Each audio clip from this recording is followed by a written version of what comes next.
Hello viewers, welcome back to journey inside. और आजकल हम बात कर रहे हैं न्यूमरोलॉजी वर्सेस ग्राफोलॉजी की, और कैसे हम न्यूमरोलॉजी में किसी आदमी की पर्सनैलिटी को, ट्रेड्स को, क्वालिटीज़ को एनालाइज करते हैं, स्टडी करते हैं जो गॉड गिवन है, उसकी डेट ऑफ बर्थ के साथ में उसको मिली है। और ग्राफोलॉजी में हम स्टडी करते हैं वो कैरेक्टरिस्टिक्स या वो ट्रेड्स या वो रिलेशनशिप्स, हेल्थ चैलेंजेस जो उसने अपने ग्रोइंग प्रोसेस में खुद से डेवलप किया है। एक्वायर्ड टैलेंट्स की हम यहाँ पर बात करते हैं। और न्यूमरोलॉजी और ग्राफोलॉजी कैसे एक दूसरे को कॉम्प्लीमेंट करती है, सपोर्ट करती है, उसके बारे में भी हमने पिछले 4 एपिसोड्स में काफ़ी डिटेल में चर्चा की है। एनालिसिस करने में किसी भी व्यक्ति का मज़ा तब आता है जब हम कुछ ट्रेड्स उसके डेट ऑफ बर्थ में देख रहे हैं, लेकिन उसके हैंड राइटिंग में या उसके सिग्नेचर में वो पर्सनैलिटी ट्रेड्स या वो कैरेक्टरिस्टिक्स मिसिंग है, और या हैंड राइटिंग में अवेलेबल है लेकिन वो उसकी डेट ऑफ बर्थ में मिसिंग है। तो ये बहुत इंटरेस्टिंग कॉम्बिनेशन होता है। हैंड राइटिंग और डेट ऑफ बर्थ को एक साथ स्टडी करके हम बहुत सारी चीज़ें स्टडी कर सकते हैं। तो पिछले 4 एपिसोड्स में हमने काफ़ी डिटेल में बात करी है, और लास्ट एपिसोड में हमने बात करी थी India's win of T20 world cup cricket final. और हमने देखा था कि कौन सी विनिंग कैरेक्टरिस्टिक्स हैं, विनिंग ट्रेड्स है जो किसी भी टीम को या किसी भी व्यक्ति को सक्सेसफुल बनाती हैं। और उसके कुछ ट्रेड्स हमने देखे थे कि कैसे हम न्यूमरोलॉजी में, लोशो चार्ट में आइडेंटिफाई कर सकते हैं, और कुछ हम ग्राफोलॉजी में स्टडी कर सकते हैं या सिग्नेचर में देख सकते हैं। तो एक दर्शक का, और काफ़ी सारे इनफैक्ट दर्शकों का आया है कि सर आपने सिग्नेचर के बारे में बताया था, इसके बारे में थोड़ा सा और विस्तार से हमें बताइए, और डिटेल में बताइए। तो चलिए आज के एपिसोड में हम सिग्नेचर के कुछ मेन एलिमेंट्स, मेन कंपोनेंट्स की बात करते हैं। और जैसे मैंने पिछले एपिसोड में कहा था कि अपने हर एपिसोड में मैं आपको कुछ डायरेक्ट और इनडायरेक्ट हिंट दूंगा जो आपकी लाइफ को बेटर कर सकते हैं, आपके प्रोस्पेक्ट्स को इम्प्रूव कर सकते हैं। लेकिन आपको बहुत केयरफुली सुनना है, और अगेन कंडीशन वही है, अगर आप प्रैक्टिस करेंगे तो डेफिनेटली आप उन क्वालिटीज़ को डेवलप कर सकते हैं। तो चलिए बात करते हैं सिग्नेचर के बारे में।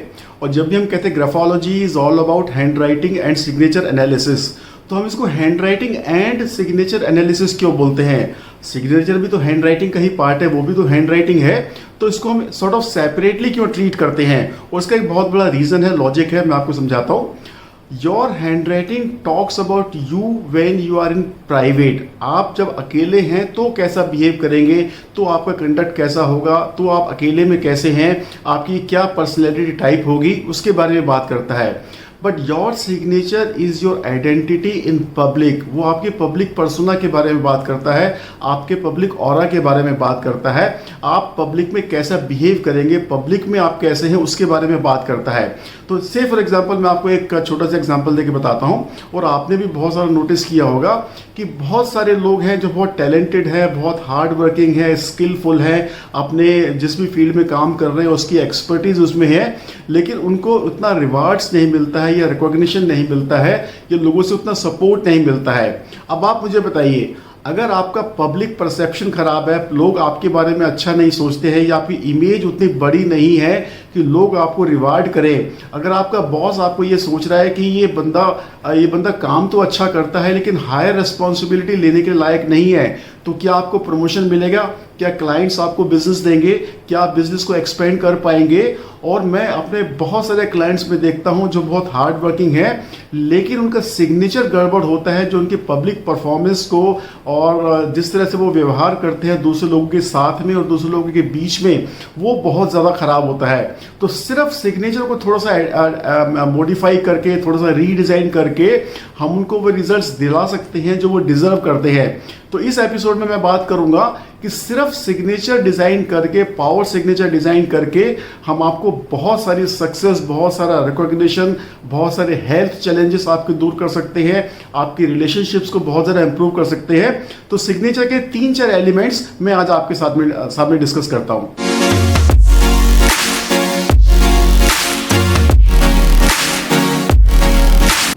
नमस्ते दोस्तों, मैं राजीव, आपका पर्सनल कंसल्टेंट, और मैं आप लोगों की हेल्प करता हूं आपके लाइफ के पर्सनल चैलेंजेस को सॉल्व करने में, चाहे वो job, money, career, business, finance से रिलेटेड हो, आप पर्सनैलिटी डेवलपमेंट चाहते हैं, पर्सनल ग्रोथ चाहते हैं, या अपने लाइफ के ऐसे चैलेंजेस जिनको आप समझ नहीं पा रहे हैं उनको पार करके अपनी ड्रीम लाइफ क्रिएट करना चाहते हैं, then we can help you with the scientific and logical principles of numerology, graphology and wrist voice therapy.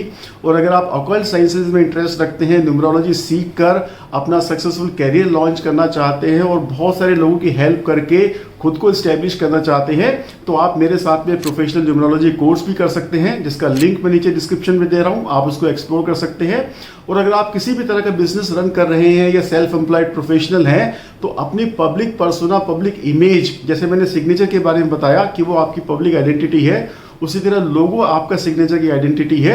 हम एक ऐसा लोगो आपके लिए डिजाइन कर सकते हैं जो आपकी सेल्स ग्रोथ में हेल्प करेगा, आपकी स्टेबिलिटी, प्रॉफिटेबिलिटी में हेल्प करेगा और आपके एक्सपेंसेस को कंट्रोल करने में भी हेल्प करेगा। और ये लोगो हम डिजाइन करते हैं using the principles of numerology, graphology, astrology, sacred science and Vastushastra. तो चलिए बात करते हैं सिग्नेचर की। सबसे पहले सिग्नेचर के कंपोनेंट्स देखते हैं।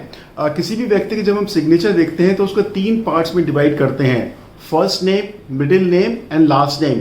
जैसे मेरा नाम राजीव कुमार आर्या है, तो Rajeev first name, Kumar middle name and Arya my final name या माय सर नेम।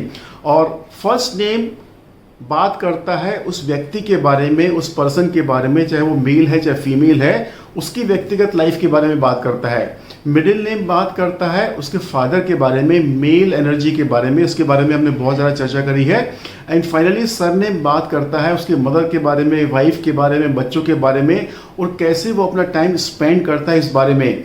तो अब आपको एक चीज़ ध्यान रखनी है, मैंने न्यूमरोलॉजी के काफ़ी सारे एपिसोड्स में और जब नेम करेक्शन की मैंने बात करी थी तो मैंने बताया था कि किसी भी व्यक्ति की नेम में फादर का नेम या इनिशियल जरूर आना चाहिए, क्योंकि वो मैस्कुलाइन एनर्जी को रिफ्लेक्ट करता है और उसको वो पावर देता है। So this is the first tip for you. अब मैं इसकी डिटेल्स में नहीं जाऊंगा, this is just an introduction कि हम सिग्नेचर को एनालाइज कैसे करते हैं, उसके कंपोनेंट में ब्रेकअप कैसे करते हैं। अब आगे के पार्ट में हम देखेंगे सिग्नेचर के कौन कौन से ट्रेड्स हो सकते हैं।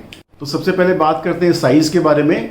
आपने बहुत दफ़ा देखा होगा कि किसी व्यक्ति के सिग्नेचर का साइज वही है जो उसकी हैंडराइटिंग का साइज है, और किसी के सिग्नेचर हैंडराइटिंग के साइज से भी छोटे साइज के हैं और किसी के सिग्नेचर हैंडराइटिंग के साइज से भी बड़े साइज के हैं। अब देखिए, मेरा सिग्नेचर मेरा पब्लिक इमेज है और मेरी हैंडराइटिंग जो मैं प्राइवेटली हूँ, एज ए पर्सन हूँ, जब मैं खुद अकेले में हूँ। तो आपको क्या लगता है, अगर मैं आपको एग्जांपल देके समझाता हूँ। अगर मेरी कीमत 100 रुपये है और मैं पब्लिकली 100 रुपये ही दिखा रहा हूँ, तो आपको क्या लगता है लोग मेरे को कितना देंगे? 105 तो देने से रहे, 80 देंगे, 85 देंगे।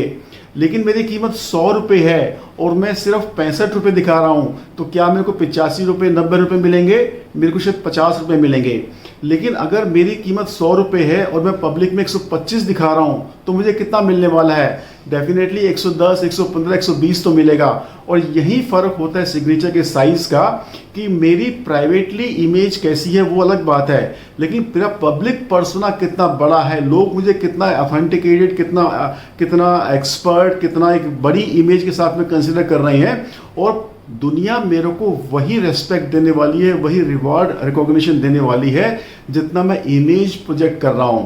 तो आपके लिए क्या सूत्र है, आप देखिए कि आपका सिग्नेचर का साइज आपकी हैंडराइटिंग के साइज के मुकाबले में कैसा है, और आप देखिए कि क्या आपको रिवॉर्ड रिकॉग्निशन नहीं मिल रहे हैं, और जिनको मिल रहे हैं क्या उनका सिग्नेचर का साइज बड़ा है। So first tip for you, always make your signature at least twice the size of your handwriting.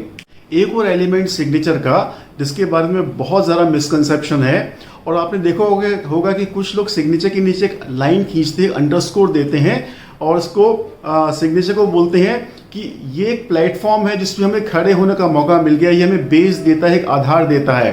That's a wrong way of putting it. Actual में इसका मतलब होता है, अगर आप सिग्नेचर के नीचे लाइन खींच रहे हैं, then you become very particular about doing things. आप सिर्फ वही काम करना पसंद करेंगे जिसमें आपका बिलीफ है, विश्वास है, या जिस पे आप कॉन्फिडेंस रखते हैं। इसके अलावा कोई और काम करने को आप शायद राजी नहीं होंगे।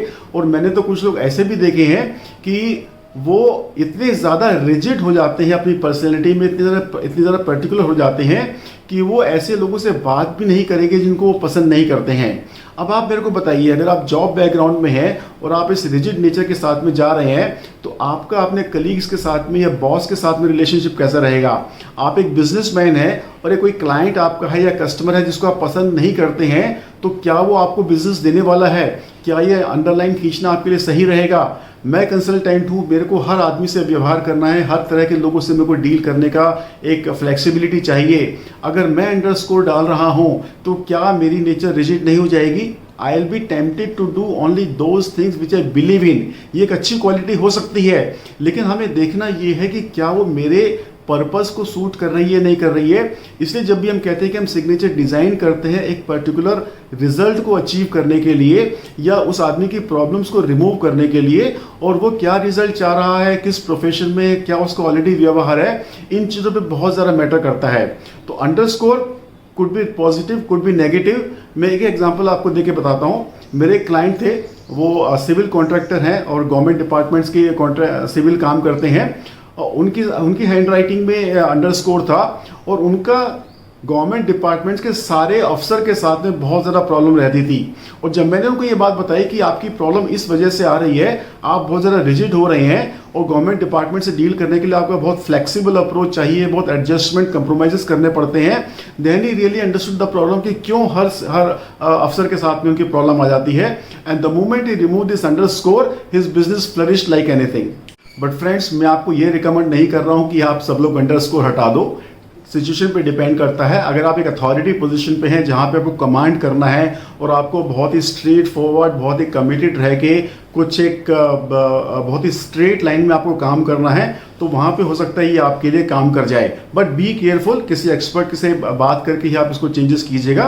तो ये कुछ पॉइंट्स थे जो मैंने आज सिग्नेचर के बारे में आपको बताए। Signature is a very vast subject. उसका एक एक स्ट्रोक, लूप, लाइन, कर्व बहुत ज़्यादा मतलब डालता है और हम सिग्नेचर को एक्चुअल में स्टडी करते हैं इन कॉन्ट्रास्ट और in relationship with the hand writing, कि उसकी हैंड राइटिंग क्या कह रही है, उसके सिग्नेचर क्या कह रहे हैं और उसको किस तरह के रिजल्ट चाहिए, उस तरह से हम सिग्नेचर डिजाइन करते हैं। आप चाहें तो आप अपनी हैंड राइटिंग को प्रोफेशनली अगर एनालाइज कराना चाहते हैं, you can always get back in touch with me, I will be happy to help you out. और इसी तरह की और बहुत सारी इंटरेस्टिंग चीज़ों को लेके मैं आपके साथ में अगले एपिसोड में आऊँगा।